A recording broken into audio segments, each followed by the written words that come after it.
I'm very much devastated. I was finally back. I worked on my mental issues, I worked on my Dota knowledge, I went to TI, I did everything I could to finally be good at Dota again. Had 10,000 behavior score, only played on one account, and they just banned me.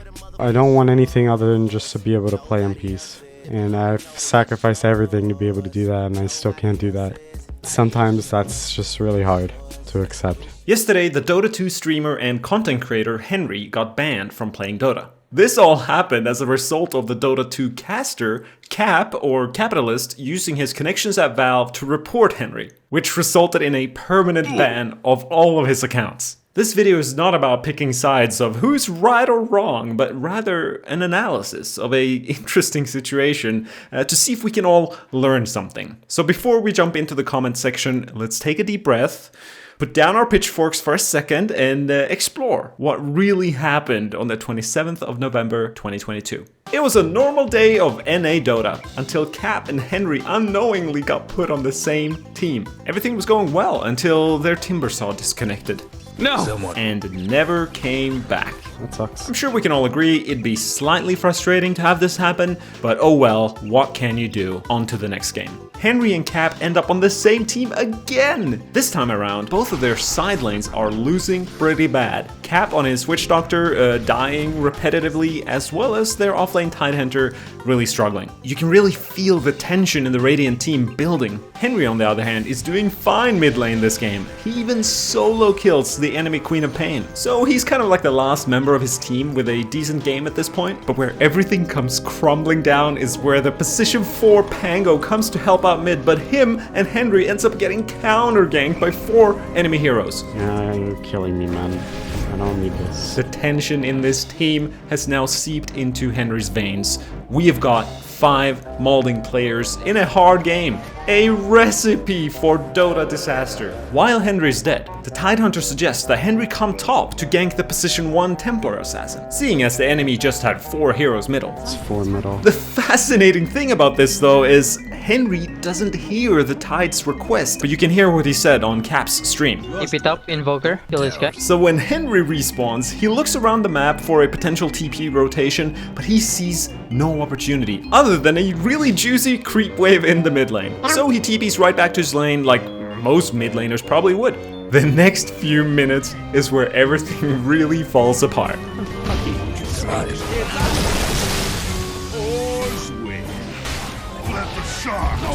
The team goes on to blame their current situation on the lack of rotations from Henry's Invoker. I mean, I do think that you probably move around on our only hero that can move around. You don't move from mid, we will move. Quap is not moving from mid either, man. They all seem very sure that it's Henry's fault that all 3 lanes are now lost and their team is struggling, despite the questionable performance from all 5 players on the team. Fucking rank 1k, bro. So the team is tilted, none of the internal communication is indicating any hope or intention of winning this game, so Henry gets Omega tilted from his teammates' blame. They're all f***ing middle. How can I gank? Who can I gank? I don't complain because you are like 1700. It's really difficult for you to... Alright, you're muted, man. Just let it end. Surrenders the game by destroying his items so that the enemy can end faster and so that he can go eat. Well, this gives me a perfect opportunity to eat. It's at this moment that Cap, thanks to his chat, realizes that it's actually Henry on his team. Classic Henry? Is that Henry? That is Henry. I don't know their history together, but let's just say Cap's view of Henry doesn't seem very positive. Sometimes you just get Henry doted. I can't go to the side lanes because they're all mid. He immediately goes on to write a message to what seems to be a Valve employee with his entire report of Henry. Friend ID 101, streamer. Smash that bottom. Good luck. This is the infamous Henry Dota. We just need a match ID now. If you've ever played Dota, you've probably experienced something similar to what played out in this game.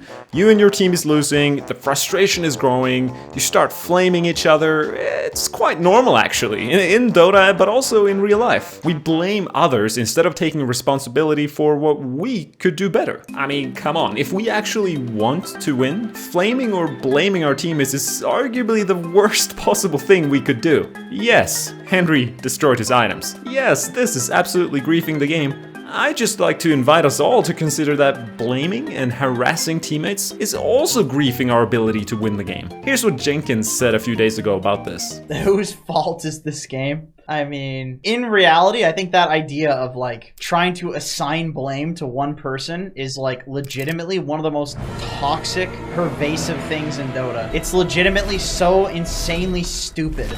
Like, there's 5 of us. There's also 5 enemies that also have an impact on the game. It, like, assumes that only one person negatively impacted the game. And I mean, in an alternative universe, in this exact same scenario, if Henry's team kept it PMA like BSJ, chances are he wouldn't have gotten tilted in the first place. In conclusion, I personally just love Dota so much, and I'm so grateful to anyone providing value to this community, whether it's people creating arcade games, or really trying hard in matchmaking, or simply providing value to this community through YouTube videos or streaming, which Henry absolutely has. He's a guy who has created more educational content for this game than most. A guy who lives and breathes this game, and he also griefed and triggered more people than most. He's a guy who spent the last 3 years trying to improve his reputation and make a comeback. A guy who's now unable to come back to doing what he's passionate about because of this ban. For sure, his emotions got the better of him over the years, and I'd argue the rest of us, the community's emotions, has gotten the better of us many times too.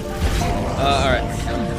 I can't play. I'm just gonna ban them. Whether it's flaming our teammates, rather than maybe considering forgiveness or mercy, or at least a little bit of compassion for what the other person, in this case Henry, is going through. Have a listen to his side of what he has been going through since he got banned last time. Last year I was banned on every single account and I couldn't play for months. And they finally spoke to me and told me to make an account, and that account I played on. And I was so depressed from all that. And I finally was out of depression, and I was finally getting good at Dota again, and then they just banned me again.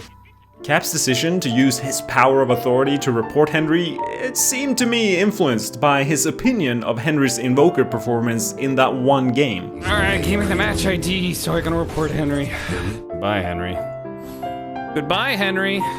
Like, if they would have won together and owned that game, I doubt Cap would have reported Henry the way he did. Don't get me wrong, consequences are of course required for the health of any community, but I can't help but notice a double standard around this type of griefing behavior in the Dota 2 community. I mean, when Quinn says the thing... If abandoning didn't put you on a 30-minute timer, I would abandon now. You can't win this game anymore. Alright, I'm not gonna play with teammate tippers. I'm done. I'm done. Or when Mason destroys his items... He just doesn't do it. He like steals CS like... I don't know. Alright, see you, bro. You did it 3 times. I'm done. We call it entertainment. AFK. But when Henry does it, we contact Valve to ban him forever. Here are some Reddit comments which I found interesting about Henry's 8-year ban from Dota in 2019. I don't like the guy, but the posting of his address and death threats are too far. Better to help people move forward than to constantly bring them down and wonder why they stay a certain way. First, I want to say that yes, I agree with Valve's decision. They might have even gone soft on him, and meanwhile there are a shit ton of Russian streamers that are blatantly boosting and promoting their boosting services on 5 to 10k viewer streams on Twitch. Where is the justice upon the CIS scene? Volvo, wake the f up, please. Look, I feel for the guy. I hope he's doing okay. Something like this can be really tough for someone to deal with. We're all doing our very best in this life, and I think a little compassion for each other would go a long way, especially inside a game of Dota 2. Mother bitch and report me AFK in this game. Let's stop harassing our teammates for their flaws and mistakes and start looking ourselves in the mirror and focusing on what's actually in our control. How about that? What do you think?